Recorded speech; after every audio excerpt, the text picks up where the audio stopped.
Gareth Thomas. Madam Deputy Speaker, I'm grateful to the Secretary of State for the comparative brevity of her remarks and for the willingness not only to commit her Minister of State to meet with representatives of the co-op movement, but more importantly, being willing to meet them directly herself.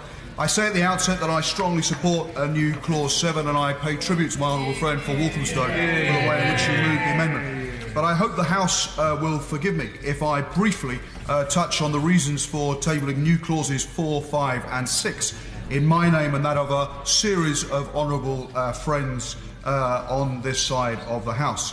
And that is around the interests of credit unions, housing cooperatives and energy cooperatives in Northern Ireland.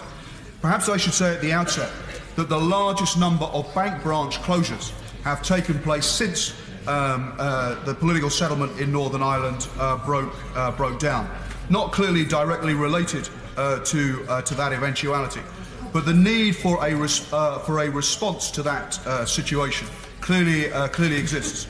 And there are organisations, financial cooperatives, credit unions, who have the potential to fill some of the gap that those bank branch closures have caused.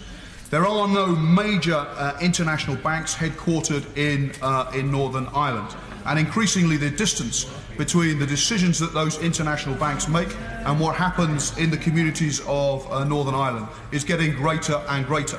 The only banks that are Northern Ireland in perspective are the credit unions of Northern Ireland, and they surely deserve more attention from the civil service in Northern Ireland than they are currently getting.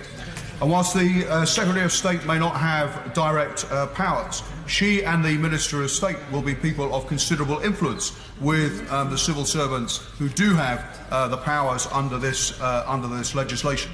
And I hope that she will be willing to lobby on behalf of credit unions in Northern Ireland for a significant share of the financial inclusion pot that the Treasury have set aside, which is currently unallocated, some £55 million. I hope that they will be willing to consider what they can do about the number of people taking individual voluntary arrangements and causing debts to credit unions not to be paid and causing significant problems for credit unions.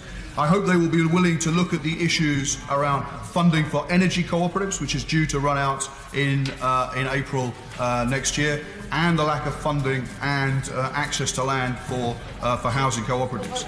I'm grateful to ministers for their willingness to meet with the cooperatives movement, and on that note, I will not press my amendments to a division.